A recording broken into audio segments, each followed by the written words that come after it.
মাত্র 1 সেকেন্ডেরও কম সময় বন্দুক থেকে গুলি বের হয়। কিন্তু ছোট্ট সেই বুলেট বানাতে পাকিস্তানের এসব ফ্যাক্টরিতে এক একজন শ্রমিকের ঘন্টার পর ঘন্টা সময় লেগে যায়।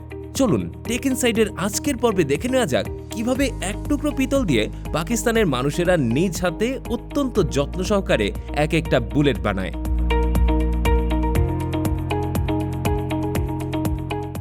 বুলেট তৈরির প্রথম কাজ শুরু হয় পিতল বা কপারের লম্বা ধাতব পাত দিয়ে। এই পাতগুলোকে প্রথমে একটি পাঞ্চিং মেশিনের নিচে দেওয়া হয়।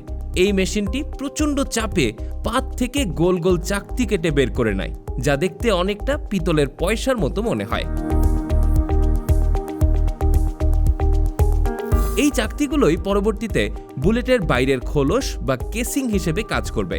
এরপর এই ছোট ছোট চাকতিগুলোকে একটি হাইড্রোলিক প্রেস মেশিনে দিয়ে এগুলোকে নিচের দিকে ঠেলে একটি লম্বা কাপের মতো আকার দেওয়া হয়। তবে বারবার চাপের কারণে ধাতু অনেক সময় শক্ত এবং ভঙ্গুর হয়ে যায়। এই অবস্থায় গুলি ছুড়লে খোলস ফেটে যাওয়ার সম্ভাবনা থাকে। তাই এই খোলসগুলোকে প্রথমে উচ্চ তাপমাত্রায় গরম করা হয়, আর এই প্রসেসকে বলা হয় অ্যানিলিং। এর মাধ্যমে ধাতুর অভ্যন্তরীণ গঠন অনেকটাই নমনীয় হয়ে যায়। এরপর এগুলোকে একটি শক্তিশালী অ্যাসিডিক দ্রবণে ধুয়ে নেওয়া হয়। এই ওয়াশিং প্রসেসটা গুরুত্বপূর্ণ, কারণ খোলসের উপর সামান্য ময়লা থাকলে তা বন্দুকের ব্যারেলের অনেক ক্ষতি করতে পারে। এরপর পরিষ্কার করা এই খোলসগুলোকে আবারও একটা হাইড্রোলিক প্রেসের ভেতরে দেওয়া হয়, আর এবার খোলসের ভেতরে অতিরিক্ত চাপ দিয়ে এগুলোকে আরও পাতলা আর লম্বা করা হয়। সেই সাথে এই খোলসের ভেতরে যেন সমানভাবে পর্যাপ্ত ফাঁকা জায়গা থাকে সেটা নিশ্চিত করতেই বারবার এমনটা করা হয়। এরপর খোলসগুলো চলে যায় অত্যন্ত ধারালো এক কাটারি মেশিনের কাছে। একজন শ্রমিক অত্যন্ত দক্ষ হাতে প্রয়োজনীয় মাপ অনুযায়ী খোলসের অতিরিক্ত অংশটুকু কেটে ফেলে। আর এই পর্যায়ে এসে এগুলো দেখতে কিন্তু অনেকটাই মানুষের গলায় থাকা তাবিজ কিংবা মাদুলির মতো দেখা যায়। খোলসগুলো ভালোভাবে তৈরি হয়ে গেলে বেশ কয়েকটি ধাপে এগুলোকে পরিষ্কার করে নেওয়া হয়। একটা মিক্সারের ভেতরে বালু কিংবা কাঠের গুঁড়ার সাথে মিশিয়ে খোলসগুলোকে ভালো মতো ঘুরানো হয়, যাতে এই খোলসগুলো আরও অনেক বেশি মসৃণ আর চকচকে হয়ে যায়। এখন খোলসের পেছনের দিকটি তৈরির পালা। আবারও দক্ষ হাতে একজন শ্রমিক বিশেষ মেশিন ব্যবহার করে খোলসের নিচে একটি গর্ত বা প্রাইমার পকেট তৈরি করে দেয়। সেই সাথে সেখানে বুলেটের ক্যালিবার বা সাইজ খোদাই করে দেওয়া হয়। আর এটা এজন্যই করা হয় কারণ বিভিন্ন বন্দুকের জন্য আলাদা ওজন এবং পাওয়ারের বুলেটের প্রয়োজন হয়। এই লেখা দেখে ব্যবহারকারী বুঝতে পারেন এটি তার বন্দুকের জন্য সঠিক কিনা। আর এই প্রাইমার পকেটটি মূলত বুলেটের ইঞ্জিনের মতো কাজ করে, যেখানে আঘাত করলেই আগুনের সূত্রপাত হয়।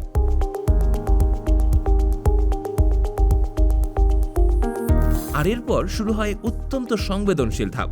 এই পর্যায়ে এসে খোলস বা কেসিংয়ের পেছনে সেই গর্তে প্রাইমার লাগানো হয়।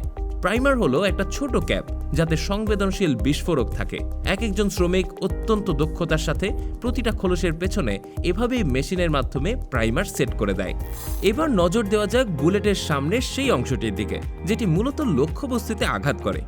এটি সাধারণত সীসা বা লেড দিয়ে তৈরি করা হয়। বড় বড় সীসার পাতকে প্রথমে হাইড্রোলিক প্রেসের চাকতির মতো কেটে নেওয়া হয়। এরপর সেগুলোকে কয়েক ধাপে বিশেষ ধরনের হাইড্রোলিক প্রেসের নিচে দিয়ে গুলির সামনের অংশের আকৃতি দেওয়া হয়। তবে বন্দুকের সাইজ অনুযায়ী এগুলোর আকার কিন্তু ভিন্ন ভিন্ন ধরনের হয়। 9mm বুলেটের জন্য এক সাইজ, আবার AK-47 কিংবা এ জাতীয় হেভিওয়েট বন্দুকের জন্য 7.62mm এর বড় বুলেট বানানো হয়। তো গুলির সামনের এই অংশগুলো একদম পারফেক্টভাবে রেডি হয়ে গেলে এগুলোকে বিভিন্ন ডিটারজেন্ট আর অ্যাসিড মিশিয়ে আবারও কয়েক দফায় খুব ভালোভাবে পরিষ্কার করা হয়। ধোয়া হয়ে গেলে এগুলোকে আবারও বালি কিংবা কাঠের গুঁড়োর সাথে মিশিয়ে চকচকে আর মসৃণ করার কাজ করা হয়। এবার আগে থেকে বানিয়ে রাখা প্রতিটি খোলসের ভেতর নির্দিষ্ট পরিমাণ গান পাউডার বা বারুদ ভরার পালা।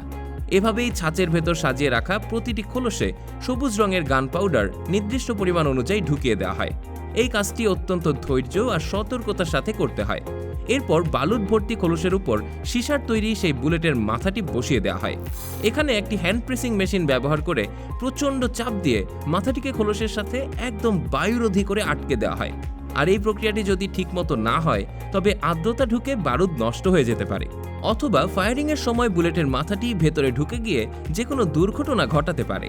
আর এভাবেই ডজন খানেক শ্রমিকের ঘন্টার পর ঘন্টা চেষ্টার পর একটা বুলেট পুরোপুরিভাবে তৈরি হয়ে যায়। এরপর তৈরি হওয়া এই চকচকে বারুদ ভর্তি বুলেটগুলো ক্যাসিংয়ে বসিয়ে তা বাজারজাতকরণের জন্য পাঠিয়ে দেওয়া হয়। নিজেদের দক্ষতা আর জ্ঞানকে কাজে লাগিয়ে পাকিস্তানের এসব শ্রমিকদের এমন বুলেট বানানোর কাজ সত্যিই প্রশংসার দাবিদার, কারণ প্রতিটি সেকেন্ড এখানে অত্যন্ত নিখুঁত হতে হয়, কারণ সামান্য 1 মিলিমিটারের ভুল একটি বন্দুককে মুহূর্তেই অকেজো করে দিতে পারে। তো এভাবেই পাকিস্তানের এক একটা সাধারণ কারখানায় তামা আর সীসার টুকরো থেকে ধাপে ধাপে তৈরি হয় ভয়ঙ্কর সব গুলি। মূলত বন্দুকের ফায়ারিং পিন যখন প্রাইমারে আঘাত করে তখন সেখানে একটি ছোট আগুনের স্ফুলিঙ্গ তৈরি হয়, যা ভেতরের এই বারুদকে সেকেন্ডের কয়েক ভাগের 1 ভাগ সময় জ্বালিয়ে দেয়। আর এই প্রচণ্ড চাপে খোসার মাথায় থাকা বুলেট প্রচণ্ড গতিতে বের হয়ে যায়। শেষ করছি টেক ইনসাইডের আজকের এপিসোড। তবে টেক ইনসাইডে আপনি কোন ধরনের ভিডিও দেখতে বেশি পছন্দ করেন সেটা আমাকে কমেন্ট করে জানাতে পারেন। সেই সাথে টেক ইনসাইড সম্পর্কে নির্দ্বিধায় আপনার যে কোনো মতামত শেয়ার করতে পারেন। ফিরবো পরবর্তী ভিডিওতে, ততক্ষণ পর্যন্ত সবাই ভালো থাকবেন, সুস্থ থাকবেন। আল্লাহ হাফেজ।